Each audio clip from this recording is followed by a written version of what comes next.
Now, some of the largest yet occupied protests have erupted across America, paralyzing its west coast. From the block port of Oakland to the shipping hub of Seattle, thousands upon thousands of disenchanted Occupy movement activists have taken to the streets in defiance of a police crackdown. Well, for more on this as it unfolds, let's cross to our correspondent Ganesh Chikhan live from Washington, D.C. Hello to you, Ganesh. So, a real show of force we're seeing from the Occupy movement there, aren't we? Marina, exactly. Seattle police used flashbang percussion grenades to disperse protesters who blocked an entrance to a Port of Seattle facility. Police said multiple people have been arrested. They did not specify how many, though.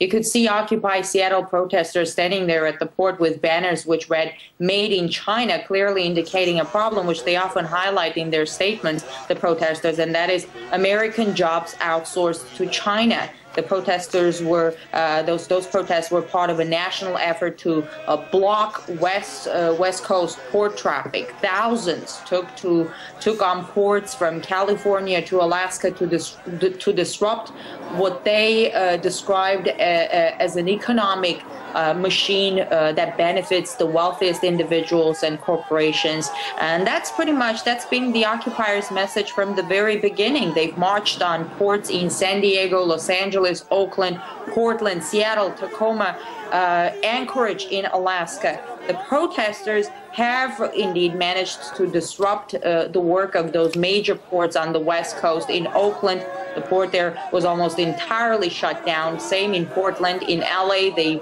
effectively blocked trucks from approaching the port. By doing that, the occupiers hope to keep the message of the movement alive, as they say. They say they're targeting corporate greed and government complicity. Now, a bit about why ports. The protesters say they want to cut into the profits of Goldman Sachs. Goldman Sachs owns half of one of the world's largest transportation and shipping outfits. So for the occupiers, it's a way to make a point to get back at this huge bank, which has very much contributed to the financial crisis. In New York, occupiers have marched in solidarity with their fellow protesters on the West Coast. They took their message to Goldman Sachs directly, marching around the bank's lower Manhattan headquarters. Almost 24 people got arrested during, what looked like a peaceful demonstration there. In Houston, same solidarity demonstrations, 20 people arrested. So far, authorities have been quite successful in cracking down on those peaceful protesters across the United States, dismantling their camps, evicting demonstrators. Around 5,000, more than 5,000 peaceful protesters have been arrested in the last 3 months. Those arrests don't even make it to the headlines anymore. That's what it seems like. It seems to have become business as usual. Dozens of demonstrators get arrested every week. Over the weekend, 70 people were arrested in San Francisco.